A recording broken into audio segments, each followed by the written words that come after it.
zurück nach der Pause.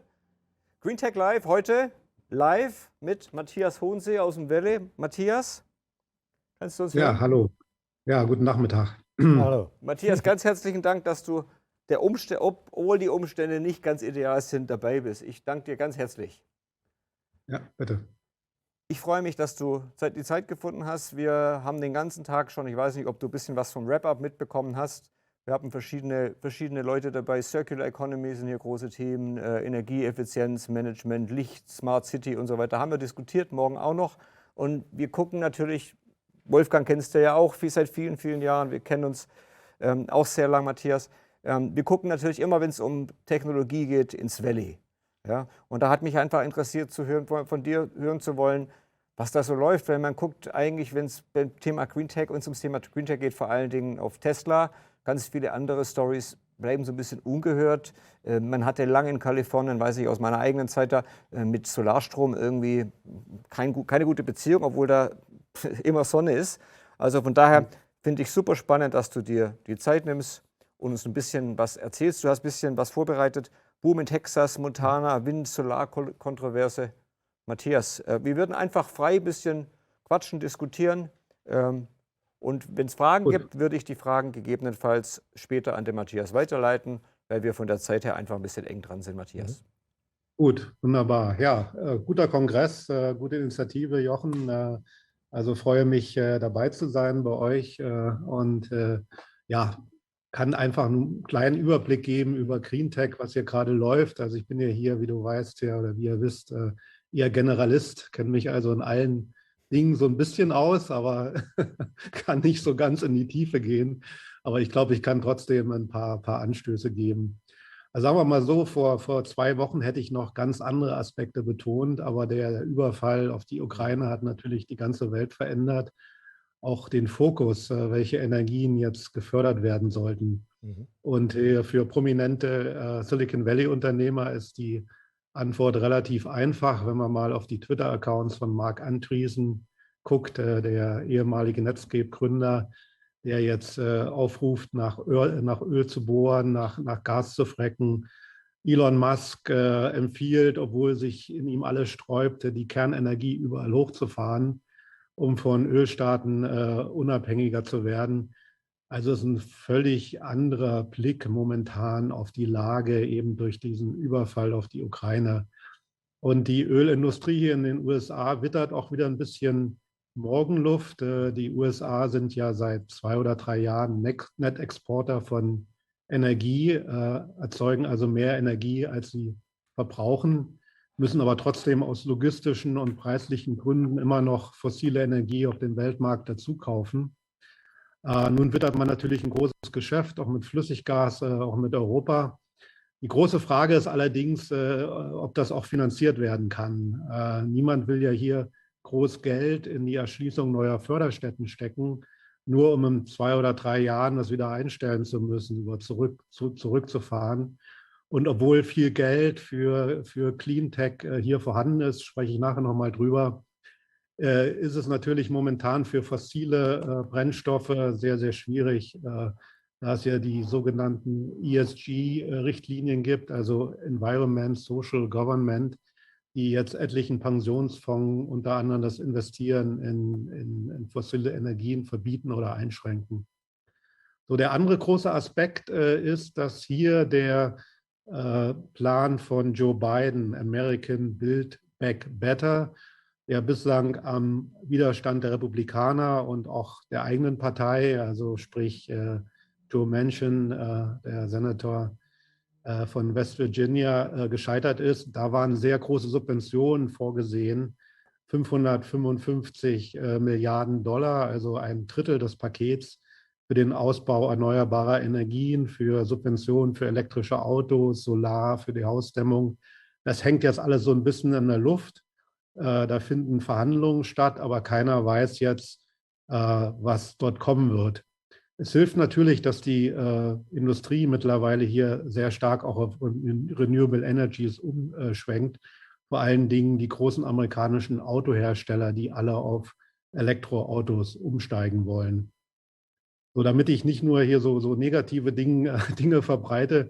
Also die positive Nachrichten sind natürlich auch, dass selbst konservative Staaten mittlerweile Solar- und Windstrom entdeckt haben, aus den besten Gründen oder den besten Argumenten, einfach weil es günstig ist und sich damit Geld verdienen lässt. Ich denke mal, das ist weltweit immer noch das beste Argument, bevor man jetzt die Moralkeule rausholt. Ich denke, so kann man Leute am besten überzeugen.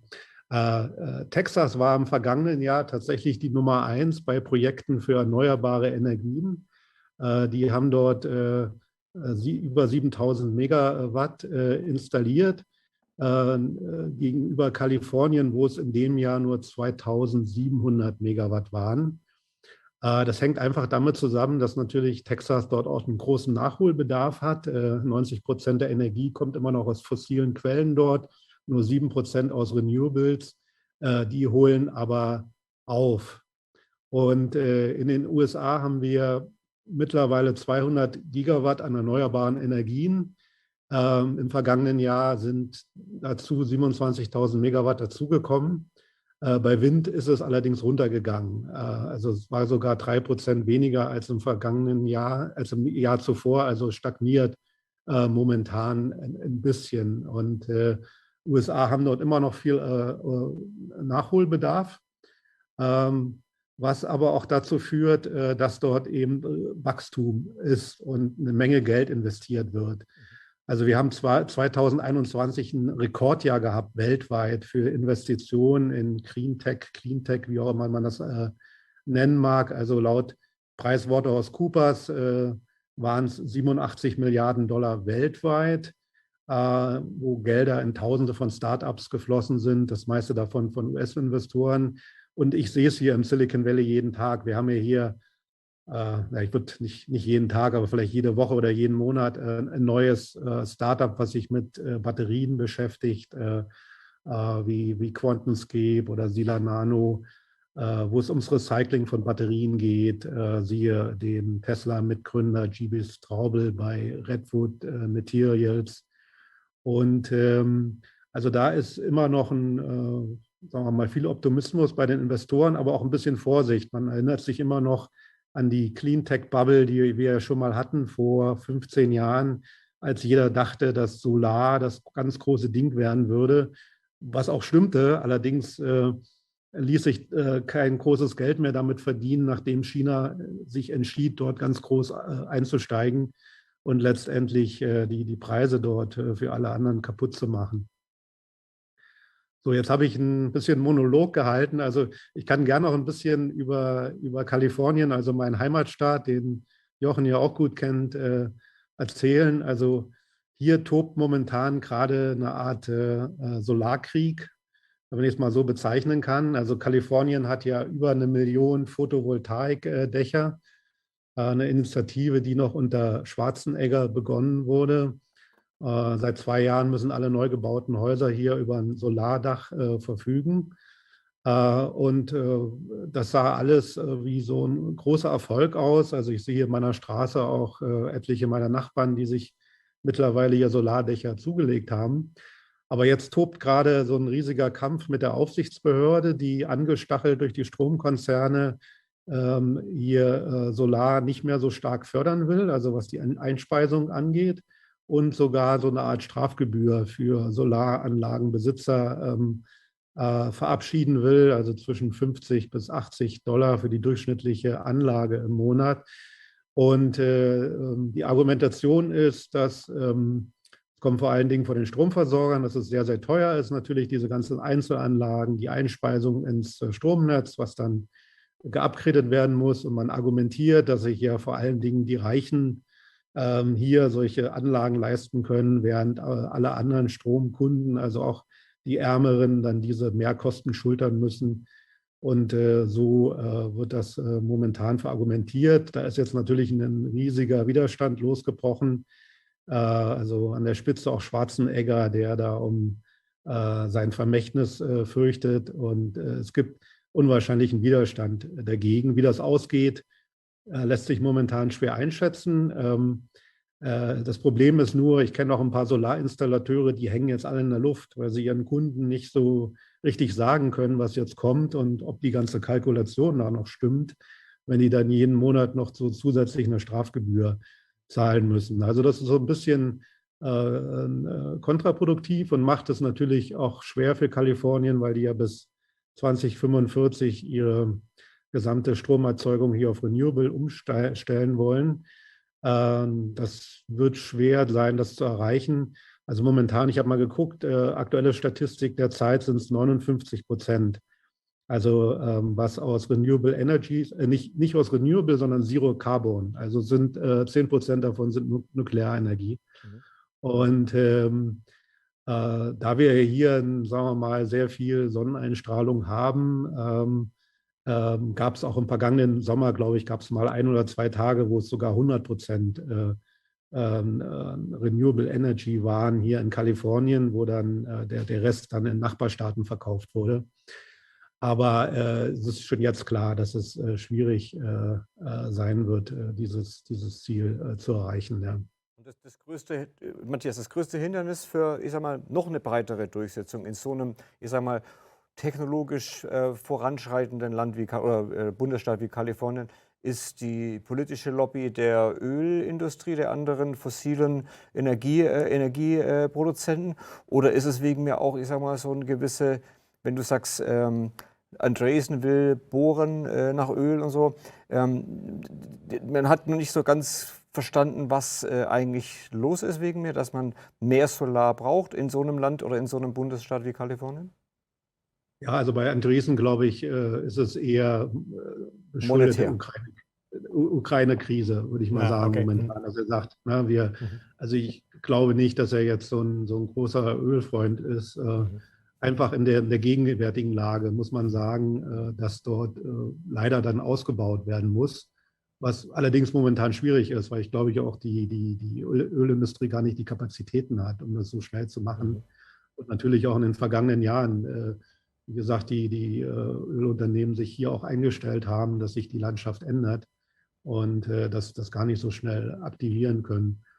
Ja, ich würd sagen, es gibt hier immer es kommt auch sehr, sehr stark aus konservativen Kreisen, wo man Solar immer noch so ein bisschen renewable skeptisch gegenübersteht, weil das so eine Art sozialistischen Touch hat, Mhm. was Unsinn ist. Aber leider ist das hier so die Ideologie. Und das hat sich aber in den vergangenen Jahren so ein bisschen geändert. Und auch vorangetrieben durch Tesla, würde ich mal sagen, durch Mhm. die Elektroautorevolution hier. Unwahrscheinlich viele Bekannte habe, die ein Elektroauto haben und das jetzt nicht aus Umweltschutzgründen angeschafft haben, sondern einfach, weil es finanziell Sinn macht. Und momentan natürlich noch viel mehr. Wenn ich hier, also heute Morgen habe ich mal die Benzinpreise hier gecheckt. Also es ist noch nicht so schlimm wie in Deutschland. Aber für amerikanische Verhältnisse kostet die Gallone, ich glaube in San Francisco jetzt fast $6. Mhm. Also das wären dann ungefähr $2 pro Liter. Mhm. Also das ist natürlich schon hart für die Leute hier. Und es kommt jetzt auch die Diskussion hoch, dass vielleicht Renewable doch eine ganz gute Investition ist. Und ich kann es nur von den Umfragen, die ich hier im Fernsehen auch gesehen habe, also es ist schon die Solidarität der Mhm. Leute schon groß, die jetzt sagen, okay, da müssen wir jetzt durch, da bezahlen wir jetzt halt mehr. Wir wollen, dass dieser Krieg dort endet. Und ähm, ich denke mal, es ist wesentlich mehr guter Wille da, auch was erneuerbare Energien angeht, als wir annehmen. Mhm. Zum Solar noch mal ganz kurz gefragt, Matthias, weil ich sag mal, Kalifornien fremdelt man oder hat lang sehr gefremdelt mit Solar. Es ist immer noch so, auch wenn es jetzt rechtliche Verbindungen gibt seit 2 Jahren, dass man mit Solar bauen muss. Ich stelle mir vor, wie schwierig ist es in einem Nicht-Sonnenstaat und nicht so technologisch weit entwickelten Staat, um überhaupt diese alternativen Energien zu diskutieren. Mhm. Ja, ist schon schwierig, aber ich denke, wenn man jetzt zum Beispiel in Texas dort sind auch unwahrscheinlich viele Installationen. Ich denke, es ist immer eine wirtschaftliche Frage. Wenn man genügend Incentives macht, kann man die ganze Sache anschieben. Also wir haben ja hier über Jahre diese Möglichkeit gehabt, dass man durch 30% der Anlage, der Kosten abschreiben konnte. Ich glaube, es war mehr. Also man hat praktisch 30% zurückgekriegt. Also so rum. Und das ist ja in dem Build Back Better Plan von beiden drin. Und ich denke, dass sich auch Teile davon retten lassen werden. Also man verhandelt ja jetzt da auch mit den Republikanern. Ich auch in Staaten wie Wyoming oder so, die ja ganz stark von der Kohle geprägt sind. Also dort gibt es auch unwahrscheinlich viele Initiativen. Also ich sehe das alles sehr, sehr positiv. Es ist leider immer noch sehr, sehr ideologisch belegt. Ich denke mal, da braucht man auch noch ein paar Jahrzehnte, bis sich das lösen lässt. Aber ich bin da eigentlich ganz optimistisch. Muss natürlich irgendwo auch bezahlbar sein. Und natürlich ist an dem Argument auch was dran, dass sich jetzt auch, sagen wir mal, nur Reichere eine Solaranlage leisten können. Also dort müsste auch mehr gefördert werden. Aber das Problem ist, dass man natürlich nicht auf alle Zeiten irgendwas aus Steuermitteln fördern kann. Und ich bin so ein bisschen optimistisch, wenn ich jetzt auf Tesla schaue. Tesla hat ja seit 2 Jahren, kriegen die ja keinen Bundeszuschuss mehr bei der Steuer. Also die kriegen immer noch von Kalifornien dort so eine Steuererleichterung für Käufer von Elektroautos, aber nicht mehr vom Bund. Und das hat, glaube ich, $6.000 ausgemacht, die es also für Tesla nicht mehr gibt. Ich glaube, für General Motors auch nicht mehr. Allerdings für BMW und VW gibt es das noch. Aber es hat trotzdem nicht zum Einbruch der Nachfrage bei Teslas geführt, obwohl, sagen wir mal, dort man $6.000 sozusagen nicht bekommt, die man bei anderen Herstellern bekommt. Was mich ein bisschen optimistisch stimmt, weil die Leute dann doch vom Produkt halt überzeugt sind und nicht unbedingt wegen der Subvention kaufen. Ist der Tesla, ich erinnere mich an den Prius, ja. Der Prius war als Hybridauto, ich sage mal, ökologisch klar umstritten, aber trotzdem irgendwie doch ein bisschen ein Ökoauto, auch von Militär, und es war in Kalifornien der meistverkaufte PKW. Ist der Prius, ist der Tesla heute der meistverkaufte PKW in Kalifornien? Nee, das glaube ich nicht. Also der meistverkaufte PKW, das ist eine gute Frage. Also unter Elektroautos ist es sicherlich das meistverkaufte Modell. Da müsste ich jetzt echt mal nachschauen. Aber es ist natürlich immer noch. In der Analogie zum Prius. Ja.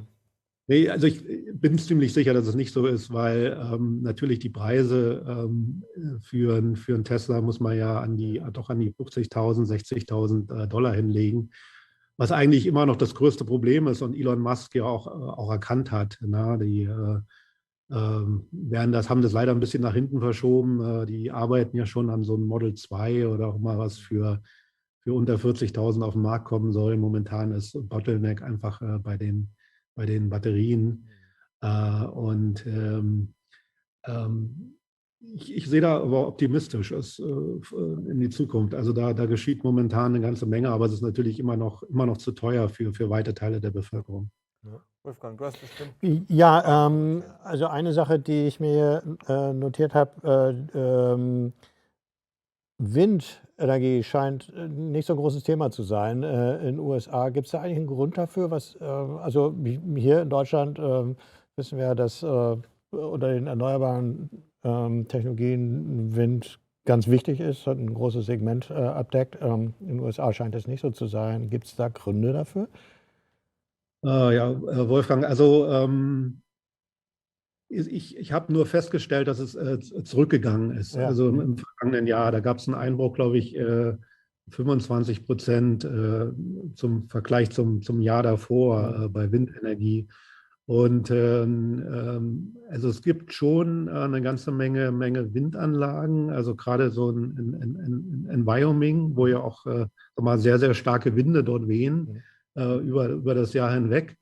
Es ist natürlich aber auch hier eine Frage der Auflagen und wie lange man braucht, solche Anlagen einzurichten. Wobei ich mal hier sagen würde, dass es wahrscheinlich einfacher wäre, auch als in Deutschland, weil ihr kennt ja das Land, das ist riesig. Ja. Also man hat hier keine Probleme mit, weiß ich nicht, mit 1 Kilometer oder so Ja, von, eben. von, Das denkt man immer so naiv von hier aus, genau. genau, ne, von Dörfern weg. Ich denke Ja. mal, dass da noch eine ganze Menge Mhm. Kapazität oder Potenzial drin ist. Mhm. Aber momentan wird eher Solar betont. Also da Mhm. fließt eine ganze Menge Geld Ja. rein. Mhm. Hast du noch eine Frage, Wolfgang? Ähm, Ich habe ganz viel, aber wir haben zu wenig Zeit. Wie immer, Matthias. Ja? Ja, also ja, 5 Minuten sonst habe ich mach, noch. mach du einfach mal, stell einfach mal. Mich würde interessieren, Matthias, noch, weil das ja auch so ein bisschen ein Umweltgespenst ist, Fracking. Steht Mhm. ja auch mit in deiner Ja, Diskussionsliste genau. und so. Ja. Da haben ja alle so ein bisschen Bammel vor, was damit passiert und so. Die Amerikaner waren da relativ rücksichtslos, sage ich mal. Klar, Profit first, People second, sage ich da mal. Gibt es da ich sag mal, eine Bewegung, die jetzt auch angesichts der geopolitischen Lage mit Russland und so sich formiert? Mhm. Ja, es gab über die Jahre immer wieder Proteste, auch wegen Fracking, wegen Verunreinigung von Grundwasser Mhm. in den betroffenen Staaten dort. Aber im Allgemeinen ist es so, dass es da noch eine große Unterstützung gibt, selbst in den Gemeinden vor Ort. Einfach weil man dort sagt, wir haben einfach die wirtschaftlichen Vorteile dadurch. Es wird wieder investiert, es kommen Arbeitsplätze. Also sind eigentlich die gleichen Argumente, die es über die Jahre auch immer für Kohle gab und auch für Erdöl, dass man zwar gesehen hat, dass das Umweltschäden hinterlassen hat, aber man gesagt hat, okay, dann müssen halt damit leben, bevor hier sich gar nichts mehr tut in dem Ort und der Region. Also es gibt dort Initiativen. Ich denke mal, die Leute sind sich auch dessen bewusst, auch Mhm. wie schwierig das ist mit Fracking und wie hoch die Gefahr ist, das Grundwasser zu verseuchen. Aber ich sehe jetzt keine so, sagen wir mal, jetzt so landesweite große Initiative, die dagegen vorgeht. Mhm. Ich denke mal, dass es jetzt eher auch abnehmen wird, weil man jetzt einfach sieht, dass man, sagen wir mal, das Übel, dass man eben doch etwas unabhängiger werden muss von aggressiven Staaten wie Russland oder gut, ich meine, Saudi-Arabien ist ja auch keine Demokratie. Mhm. Venezuela auch nicht, obwohl man ja mit Venezuela nun wieder anbandelt. Aber Venezuela ist vielleicht, da die keine Atomwaffen haben, vielleicht das geringere Übel. Ja. Ja. Okay. Wolfgang, mein Lieber. Ähm, Hast du noch einen Zettel? Ich habe eigentlich hier keine Fragen mehr auf dem Zettel. Hast du noch? Ich habe immer Ja, Fragen. ja, okay. Rekordinvestment in Cleantech hast du skizziert, Ja. PricewaterhouseCooper Mhm. Studie. Welche Sektoren sind da, sage ich mal, wirklich die wichtigsten? Und ich höre auch raus wegen mir, auch wenn bei allen so ein bisschen gefühlt das Glas im Moment so ein bisschen halb leer ist, auch wegen dieser ganzen Corona-Situation und wegen geopolitischer Lage, Russland etc., müssen wir gar nicht groß drüber reden. Aber das stimmt ja so ein bisschen hoffnungsvoll für die Branche. Wir machen eine GreenTech-Konferenz, wir wollen auch hier junge Leute inspirieren und Leute inspirieren in diesem Makerspace und im InnoLab hier oder im InnoPod, auch drüber nachzudenken, was sie tun, wie sie konsumieren, etc. Und Geld ist dann doch irgendwie in den USA, Money Rules, ja, the show. Hier ist es ähnlich, alle brauchen irgendwie Geld und Ideen und man möchte die Leute ermutigen, was zu tun. Aber wenn du sagst, Rekordinvest 87 Milliarden laut PwC, gib uns vielleicht nur ganz kurz zum Schluss noch einen Insight. Ist es Solar vielleicht nicht? Ist es wegen mehr Elektromobilität? Ist es Storage? Was siehst denn du da so als die wichtigsten inhaltlichen Treiber? Also sind vor allen Dingen also die Transformation der Autoindustrie. Also da ist ja natürlich der klareste Weg für Investoren, dann auch einen Exit zu haben. Also sprich Batterie-Startups, sprich ja, neue Elektroauto-Anbieter, Storage-Lösungen. Also da tut sich sehr, sehr viel, da geht sehr, sehr viel Geld rein. Einbegriffen in dieser Nummer sind auch Sustainable Farming, also in der Landwirtschaft. Wie kann man dort besser mit Wasser umgehen? Was sollte man dort anbauen? Also da geschieht sehr viel. Wobei man auch sagen muss, dass momentan vielleicht auch ein bisschen wieder zu viel Geld da ist. weil es wird auch sehr viel Geld aktiviert, einfach, ich erwähnte das anfangs, diese ESG-Richtlinien, also dieses grüne Investieren, dieses soziale Investieren, dass sehr viele Pensionsfonds mittlerweile gezwungen sind, einen Teil ihrer Aktivitäten, also aus fossilen Brennstoffen oder aus in Anführungsstrichen moralisch verwerflichen Investments zurückzuziehen und die jetzt natürlich nach Anlagemöglichkeiten suchen. Und da wird natürlich auch, wie so oft, wird dann auch, ich sage nur Dotcom-Bubble, wird übertrieben. Und wir werden sicherlich auch wieder einige Zusammenbrüche sehen. Aber momentan ist es so, dass eigentlich fast zu viel Geld schon, würde ich mal sagen, in die Branche strömt, was natürlich auch wieder dafür sorgen könnte, dass mal einige Dinge entstehen, die man nicht so haben will. Oder vielleicht einige Unternehmen es schwieriger haben werden, sustainable Business Models, sage ich mal, hervorzubringen, weil sie einfach im Wettbewerb so unter Druck gesetzt werden. Sehr schön.